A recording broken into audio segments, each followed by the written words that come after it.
رمضان المبارک آ چکا ہے اور پروردگار عظیم سے ہماری دعا کہ الہی ہم سب کو اس مہنگائی کے طوفان میں اور حکومت وقت کی ساری ناکام ترین لوگوں کو معاشی فراوانی انہوں نے نہیں دے سکے، اس کے لیے میں بہت ہی متفکر ہوں۔ اور اس کے علاوہ میں مخیر حضرات سے استدعا کروں گی کہ خدا را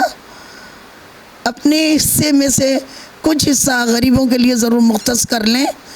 کیونکہ یہ اللہ تبارک تعالیٰ سے تجارت ہے۔ جو لوگ اللہ سے تجارت کرتے ہیں یقیناً وہ کبھی ناکام نہیں ہوتے، وہ کامیاب ہوتے ہیں، اور یہ تجارت یقیناً روز محشر ہم سب کو، ہماری قبر کو، ہماری آخرت کو بنانے میں اللہ تبارک تعالیٰ کے سامنے ہمیں سرخرو کرے گی۔ تمام مخیر حضرات سے میری التماس، ان سے میں ریکویسٹ بھی کروں گی کہ اپنے حصے میں سے غریبوں کا خیال ضرور کریے، کیونکہ رمضان المبارک ایسا مہینہ ہے کہ نبی اکرم صلی اللہ علیہ وآلہ وسلم نے فرمایا کہ تم میں سے بہتر شخص وہ ہے جو غریب کو کھانا کھلاتا ہے، جو غریب کے لیے خیال کرتا ہے، اور اپنے روزے کے حصے میں سے دوسروں کے لیے ضرور حصہ رکھ لیجئے کہ یہی آخرت میں بخشش و مغفرت کا ذریعہ بھی ہے۔ پھر میں ایک اور دفعہ حکومت وقت ادارے، اتنے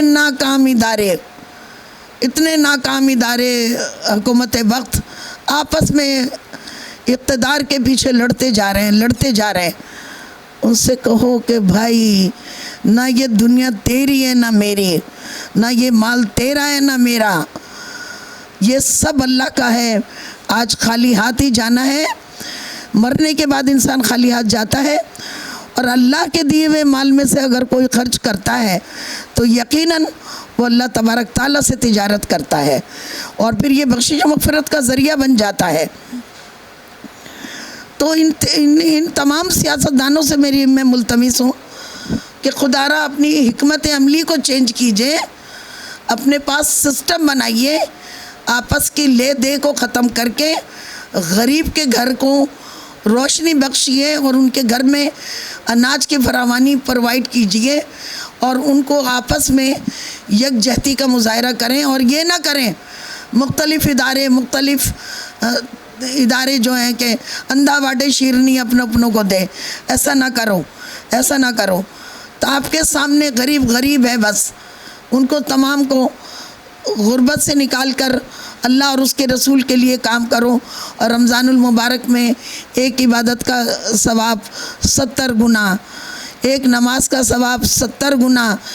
ایک اناج ایک کھانے والے کو کھلانے کے بعد 70 گنا۔ یار یہ کیسی خوبصورت تجارت ہے اللہ تبارک تعالیٰ سے۔ اللہ تبارک تعالیٰ ہم سب کو توفیق دے، پروردگار عظیم کہ اس رمضان المبارک کی برکت سے ہم سب کی نمازیں بھی قبول کر لے، ہم سب کے اخلاص کو بھی قبول کر لے، اور ہم سب کی غریبوں کی مدد کو بھی قبول کر لے، اور ہمیں توفیق دے کہ ہم اس رمضان المبارک کو ایک مثالی رمضان بنا دیں۔ ہم اپنے آپس میں ایک دوسرے کی محبت سے آپس میں ایک دوسرے کو مثالی رمضان بنا دیں۔ انجمن فلاح و بہبود برائے خواتین کی بابر اسماعیل کا ایک میسج کہ کام آ خلق خدا کے نزدیک، کام آ خلق خدا کے نزدیک، اس سے بہتر کوئی عبادت ہوئی ہے نہ ہوگی۔ بہت شکریہ۔